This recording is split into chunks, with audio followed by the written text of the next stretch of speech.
and welcome back to another Pickled Dragon Unscripted. As always, I have the talented Matt the Pickled Dragon, and I am Dracoya with Scale 75 USA and Avant Art. And today we're going to be talking about player death. Matt, what are you drinking today? Oh, I've got my bullet back. Yeah. No nice. mixer today, though. It's just going down nice and smooth. And Oh, okay. It's one of those days. I've got another pumpkin beer. This one I'm not a huge fan of. It's like a caramel pumpkin ale. I'm not really a huge fan of this. It's too caramelly. It's a bit too sweet for my liking, but I tried something new and yes, I tried something new. So that's good. well, live and learn, I guess. Live and learn. Yep.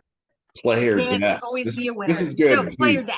Yes, because no, but we do have to mention a word from our wonderful sponsor, Thorum. Yep. Thorum Rings. I'll just take the Thor ring. Thank you very much. Oh, like hell you will. You can have this, take the Venom Dagger. I'll take the Thorn Ring. Venom Dagger? What am I? Well, actually, that could be useful. No, wait, I'm taking the Thor ring. Over my dead body. I can't believe you would even over your dead body. That could be arranged. I'm going to take it's this dagger and I'm going to shove it up yours, your... my ring. Whether you are looking for truly unique rings to exchange on your wedding day, or simply a statement piece for Renaissance fair or cosplay, look no further than Thorum. Rings fit for the gods. Use promo code PICKLED for 20% off your order. And we're back from a wonderful message from our patrons there. So, player death. I want to go ahead and say to everyone that if you want to play by WotC's rules and everything that they have in the handbook, that's all fine. That's fine and dandy. And if you play by their rules are pretty safe. Right, Matt? I mean, I think it's like short rest and then combat and then long rest and then combat. And if you play by their rules and their strategies, you're going to play it real safe. Yeah, if you do everything as by rules as written, it's very hard to kill a player in 5e, especially when you're incorporating the new classes, subclasses from like Tasha's and stuff. Challenge ratings do not keep up. Monsters are going to be destroyed. In like one hit. It's not even a challenge. But if you're a DM that wants to create challenge in combat and create this sense of danger and adventure for your party, then you're not going to go by the rules and you're going to have something tougher, which means you're probably going to have player death. So the first question we want to talk about is, what do you do when your player dies? Do you find a way to bring them back and help your players resurrect them? Do you just have them create another character? I mean, how do you go about this? What are your thoughts, Matt?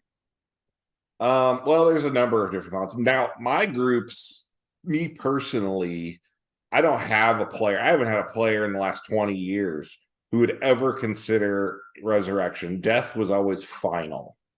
And that creates a lot of problems for the DM, because then you have to start thinking about how to incorporate a new character. There's the old joke of encountering a new player and you're like, you look trustworthy, whereas every NPC is usually murdered on site, but I like to, there are a number of different ways. If you decide to go the resurrection, like let's say the player really wants their character back, right.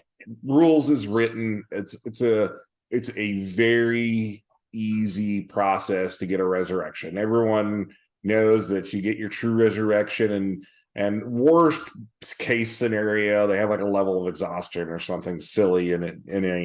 In the older editions, though, it could cost you permanent points of constitution. It could cost you levels or a level to be resurrected. It could cost you both, depending on the spell that was used. But that's something that the DM needs to decide. If they, and certainly if you want to have player deaths be more meaningful and resurrection more meaningful, you'll probably want to establish that as a rule ahead of time. So something that my last DM did is that if you had a player character die, you had the option to create a new character. Or you could, he would find a way to make sure that your character came back to life, but they would lose a level. Yeah. Or Matt, you had mentioned, you have a loss in your constitution because just the journey from the afterlife was so Being difficult. wrenched Yeah. from the afterlife. One of the other things I used to do in the past was I would have I had a formula for computing a character's sanity. I think I forgot to mention that before. And rather than a level or constitution, a resurrection would cost you sanity. And the player would be expected as their sanity would, and there were other ways to lose sanity. So as your sanity would ebb closer and closer to zero, you were expected to play kind of unhinged and twitchy, and Ooh, that sounds like fun. it is a role-playing game and not just a tactical board game. So That's true, and people often forget that. So for example, I guess like if I had a character and it died from a spider attack, then we would bring it back, and based on what you're saying, my character would just have arachnophobia from there on out. Right. or So like every single time we had a combat with spiders, I have to roll to see if I'm not like having a panic attack. or the opposite. Maybe they have some strange affinity for spiders. Like Batman. Spider. I become the Spider Queen. Yes. Yeah, but for sure, there's certainly there's certainly more avenues than just, oh, I cast a spell, he's back, let's move on, guys. Next encounter, which is very lame. The other thing that we used to do too is maybe the party would go to a temple and seek resurrection, and the priest would be like, I would love to do this for you, but the gods are exacting a heavy toll. You're going to have to run this quest, and maybe that player plays an NPC for that adventure or something. I had a DM who did that. Actually, we had a player that died, and he decided to create another character to go on this quest of resurrection. And at the end of the quest, the DM actually had calculated some rolls, so they left it up to chance. If these types of rolls happened, then he would be brought back to life, and if they didn't happen, then they would have to play the other character that they created. There are infinite number of ways of handling resurrection outside of what WotC has written in the 5e books, because it's pretty anticlimactic when you have to look at you read the resurrection spells now. It's pretty boring. And another one I did in the past is that player had chosen, like I said, all of my players the last 20 years, death is final. And so what I did was I thought, well, wouldn't it be interesting if the villain of the campaign stole the body, because all they did was build a cairn for the fallen hero at the place where they died. So they just left him out in the ruins or wherever he died. And the villain came, grabbed his body, and had it inhabited by a fell spirit. And so now they started seeing their buddy around town, and they're like, he's still alive, what's going on? And of course he's doing all these unspeakable things. And the best part was it confused the heck out of the player whose character it was. He's back, sort of. But that's pretty messed up. So there's a lot of different things that it could do to the storyline. What if your character just dies? Like, do you just end that storyline? Do you have them create a spare? You got Faramir and Boromir. Is that how we want to go about it? Yeah, so what it does to the storyline is probably the most important thing. If you're running a campaign where there is a main overarching storyline, and a character integral to that storyline dies, you might have to, you will have to adjust quite a bit. You'll have to make that storyline. A lot of times there's a one or two players in the party that are really driving a story forward, and so you have to make it meaningful to the party members who aren't necessarily as invested in the story as those main characters were. Yeah. So yeah, I mean, it's a difficult it's a difficult uh it's a difficult hurdle to overcome. But you can do it. yeah, but that said, if you're not running a campaign where it's, we gotta save the world before this villain brings hell on Earth, and if you're not running that kind of storyline, it's very possible the party might decide to go off in a completely new direction, and that's okay too.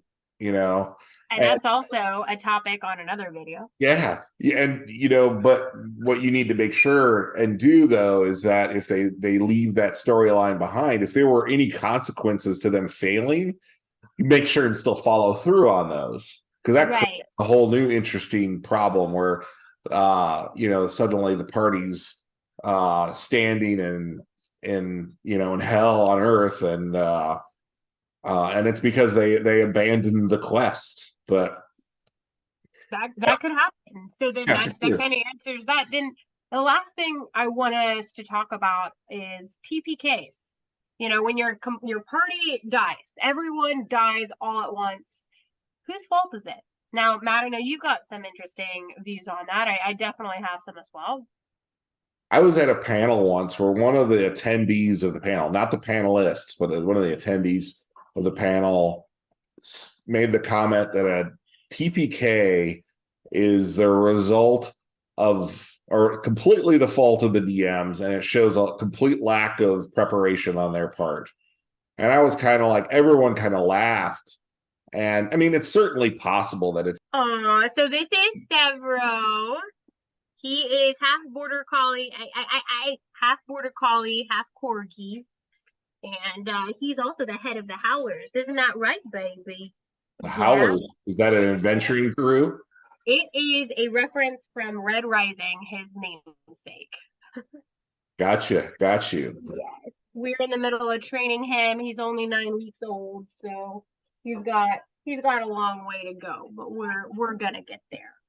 Gotcha. So, let's talk about TPKs. TPKs, yes. Whose fault is it when you have a TPK? Your entire party dies. Whose fault is it? Matt, I know you've got some views on that.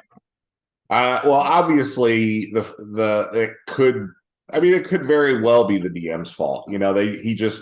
He or she just miscalculated as to the what the party was capable of, and threw them in a no-win situation. But that said, I think that it's more times than not a lack of preparation on the part of the party, at least from my experience, or recklessness on the part of the party. Most groups, when they start searching their sheets for every little thing that, every magic item, did I forget about a spell slot or something here? They're in trouble. That's true. I've had a couple of different people where it just seems like, they've been playing the game for 6 months and they still can't remember what spells that they have. And it's or the same spells every time. Yeah, or features. They don't necessarily, like, if they know they're going up against a red dragon, they may not prepare spells that protect them against fire. Right. But then that could also be a DM's problem where, he puts them up against a red dragon after a, 2 or 3 other rounds of combat with some other enemy. So it gets to the point where, then they face the red dragon at the end and they're completely out of spell slots. What do you do? But then I think as a DM, you should allow, when you're going to put your players in a position like that, it's good to give them an out, give them a way to run away, or give them a special item, or, oh, look, there's a chest right before you face this dragon. Yeah, and that said, I think it's also important to know that some DM, not all encounters are meant to be fought. Players are supposed to be able to evaluate the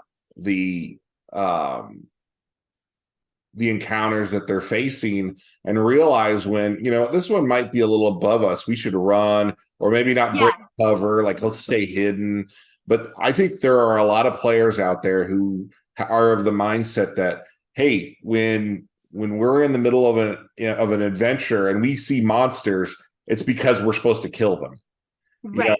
And that's not necessarily true. I mean, sometimes encounters are there to give you a hint as to what your next movement or position, or don't look this way, look over here for the thing you're looking for. But they kind of arrogantly stumble on into the colossal red dragon's chamber when they haven't rested for 2 days, and have no spell. Right. Yeah, players, you have to pick your battles. But I will also say, Matt, that I've met a lot of DMs who really don't take into consideration their players. So, I mean, if you have a player group and they're all pretty well stacked, I mean, you can throw some stuff at them. But then if you have a player group that's, all they are a bunch of gnomes, spell casting gnomes, I mean, don't throw a giant monster at them that they're not equipped. If they're level 2, like take that into consideration. Yeah, and it's also something to think about too, is the experience level of the players. If you are throwing very complex monsters or a complex group of monsters, they may not all be the same monster, but collectively they have a very complex array of abilities and features. A novice group of players might, the puppy's doing the puppy thing. The puppy's doing the puppy thing. He forgot that he had a toy. Okay, now he's good. Okay. But a complex array of abilities could completely bulldoze a novice group, Right. So there actually, I don't know if people realize it or not, but there's actually a lot of talk about, I know there've been whole panels at cons on TPKs and discussing TPKs. But it's a complicated subject because the DMs can be the one at fault and the players can also be the ones at fault. So that's what makes it complicated.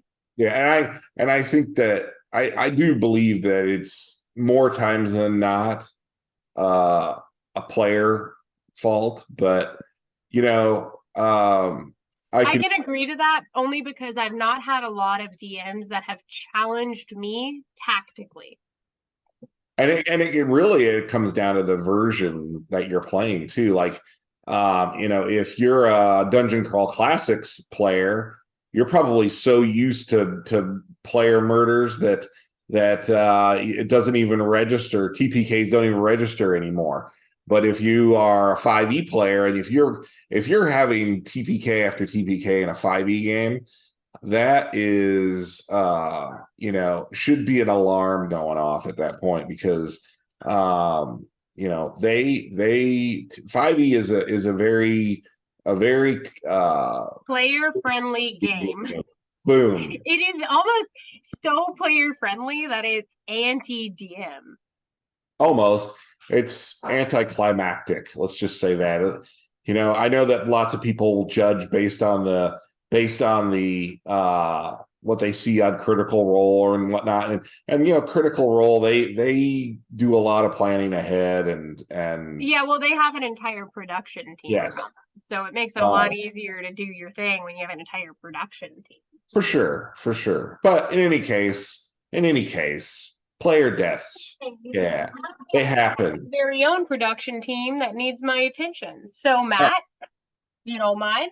Yeah, until then, well, I do appreciate everyone coming, and we want to hear about your stories of player death. Hilarious player death, sad player death, what you guys do. Did you mourn for days afterwards?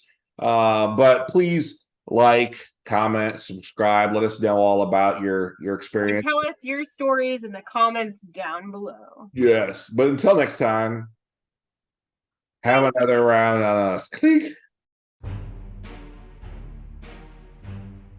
1985 Games. Everything you need to make your games come to life. Use code PICKLED for 10% off your next order.